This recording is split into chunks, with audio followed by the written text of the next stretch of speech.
What's up, Metalheads? We are back with another review. Well, I am back. I'm Bill, but Robbie's here, my brother, to help me review Unto the Locust by Machine Head, my favorite metal band out there at this moment in time, 2012. And we are going to be reviewing this album, which came out in 2011, and it is the 7th album by them.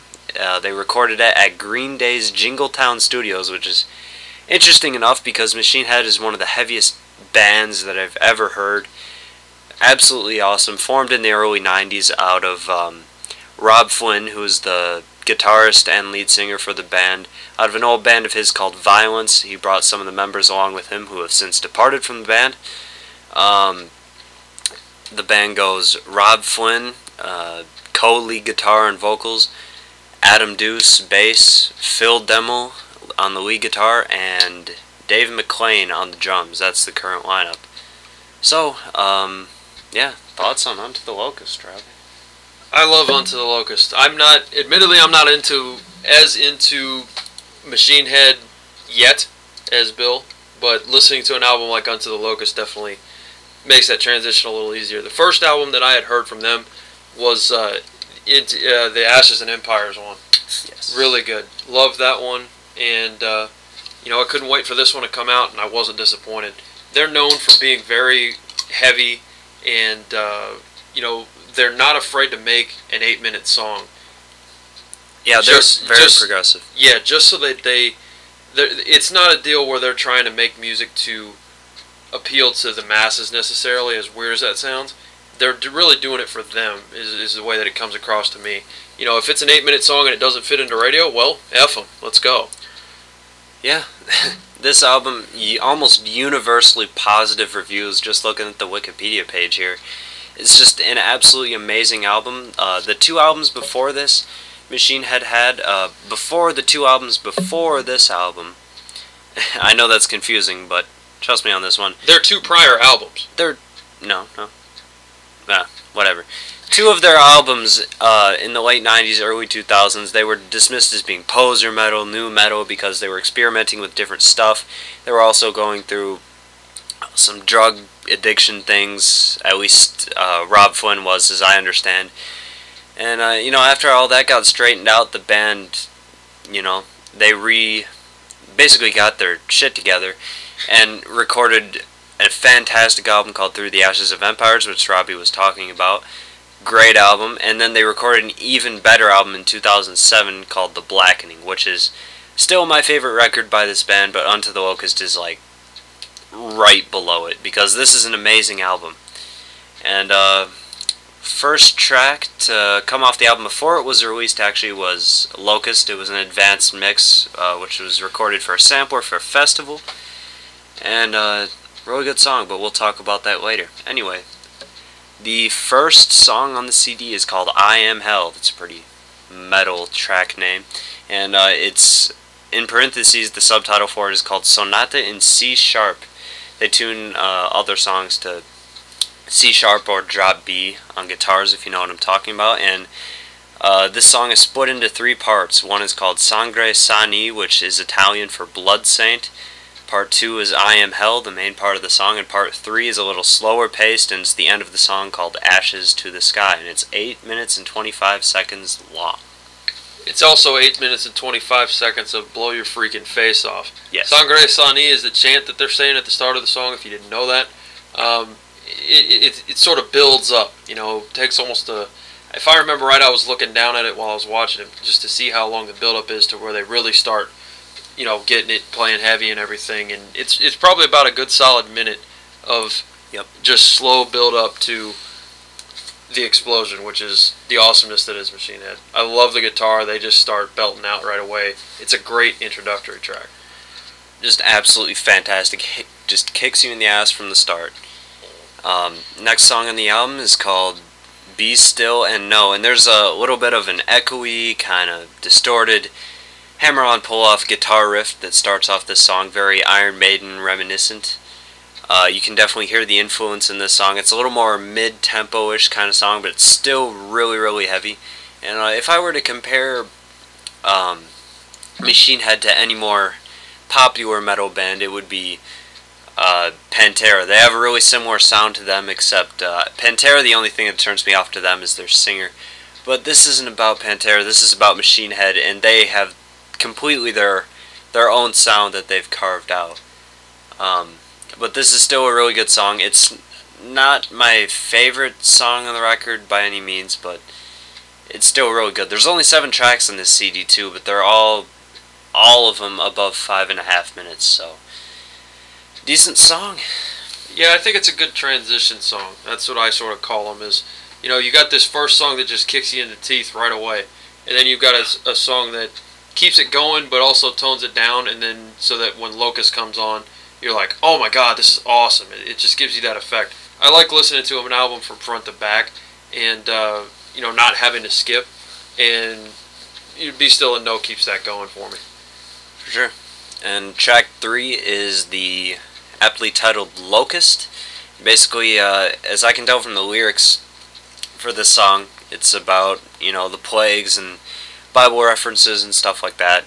It's like, on they come, the swarm of locusts, and, you know, kind of harsh metal lyrics. And that's the thing about Robb Flynn's vocal style, is it's not screaming, it's not quite singing, it's somewhere in between. I mean, there's still pitch changes and stuff, so it's technically singing, he's not growling, but I really like it, and it's good music to listen to when you're pissed off. Machine Head is my pissed off band, if you will. This song has clean guitars in the start, gets heavier throughout, and I slept on this song at first. I didn't think it was that great, and I had my doubts about this record, considering it was the first single to be released. But it really gets better as it goes. Anyway, track 4, This Is the End, and This Is the End. This is the favorite track of mine on the record, and the only writer for this song is Robb Flynn, the lead singer, and he did a hell of a job with this song.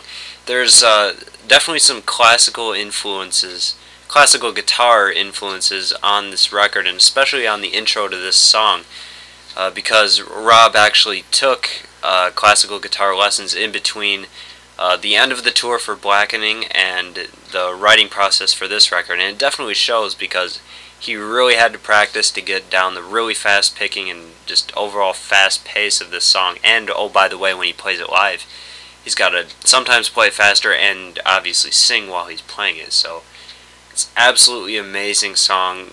Just no words can describe the awesomeness of it. And I think it's your favorite too, Robbie. Absolutely. This Is the End. Again, yeah, this is the best song on the album, hands down. It's melt your face off, metal, in your face, fast, furious.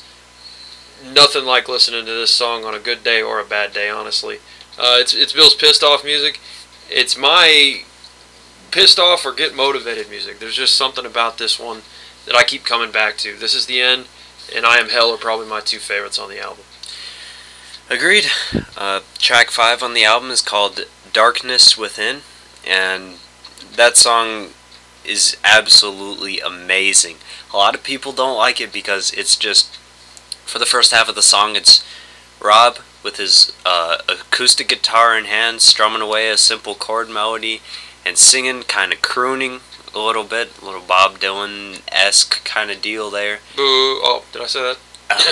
I mean, he can sing, right? No, he can't. Nope. He can write songs like crazy, though, but it's a really, really good song, really heartfelt, emotional lyrics, and it's a little more mainstream, but even calling it mainstream is a stretch for Machine Head. But it's a really good song. It's a nice change of pace from, you know, the rest of the album, which is really, really heavy, and it's a good song to bridge into the next song. Yeah, and you'll actually, I mean, some of the time it is good to have that change of pace song. Sometimes the change of pace song on an album ends up being one of the better ones. If you do all the same thing, the entire album, no matter how good it is, some people are going to accuse you of saying, oh, all their songs sound the same, a la Disturbed. So, yes. You know, you got to mix it up a little bit, show a little diversity. There's nothing wrong with that. Yep, that's the fantastic thing about this record, is they showed a lot of diversity that I had never seen before from this band. They definitely thought outside the box on this one, and they have maturity without, you know, maturity in the good way, not the old stuck-up Oasis, Noel Gallagher kind of, oh, I'm mature and I write songs, and I don't know why I just got a British accent. Deep, but, bro. Yeah, they're not douchebags at all. They're really all really cool guys. Just listen to interviews of them. They're really cool. But anyway, the next song that it bridges into is called Pearls Before the Swine, and honestly, I'm going to be honest, I haven't really listened to the lyrics or interpreted the title for this, but this is by far the heaviest song in the CD, because, I mean, just listen to it. It's insanely heavy. There's, like, some death metal influences in there. It's really, really heavy, really, really fast, less melody-oriented, just super crunchy guitars, great solo, and it's just really, really good. Get Together, Rock Out. Rob Flynn, Phil Demmel, and Dave McClain all wrote that one. Now, the final one is Who We Are, and that's another one that just Rob Flynn wrote. Yeah, and what's interesting about this is Rob Flynn's kids and one of the producers for the record, I forgot what his name was. Oh, Juan Ortega. He was a mixer for that, and then Rob Flynn actually produced the album. But their kids actually came into the studio, and the song starts off with a quick count off on the ride cymbal, and it goes into the song, and they're singing, "This is who we are," and all this stuff. And it's kind of haunting and weird. Personally, I wasn't really a fan of these kids singing way out of key and stuff, but I mean, I wasn't sure what Rob was trying to attain with having kids sing on the record, but it's still cool that he, let his kids on his record, and it was pretty cool. And it's a really good song, otherwise. I don't think it's one of the stronger ones, though, unfortunately. I'd say the first four are probably the best four, Darkness Within aside. But, yeah, that's it for the album. I think, real quick, Who We Are, it's sort of, anytime you have kids sing, especially kids that are as young as theirs, it sort of portrays a little bit of an innocence at the start. And then it snaps right into Rob Flynn singing it. So it goes from youth and innocence to you're an adult in the heavy part. So that was kind of interesting to me. It's sort of a shock the first time that you listen to it, and I like that. I mean, it was just something different, like you said. Nothing wrong with bringing him into the studio and letting him mess around a little bit. And hey, you got something cool out of it, so why not? Yeah.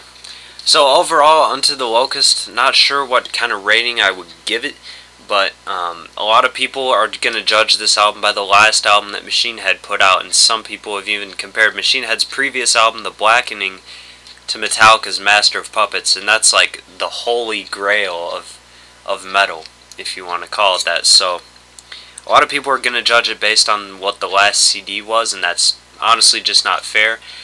While I don't think that they've, I guess, not lived up or topped The Blackening, they've come damn near close, and that's a really hard thing to do. And I commend them on their efforts, because this is just an absolutely amazing song. Like, if The Blackening is a 100%, then Unto the Locust is a 99%. One of the things that you mentioned real quick before we let you guys go, Metallica. You told me one time that Metallica was interviewed and asked about, who would carry the torch for them, or who they kind of sort of have their eye on as far as heavy music and everything. For those of you that don't know who Machine Head is, maybe you're considering listening to more of their stuff.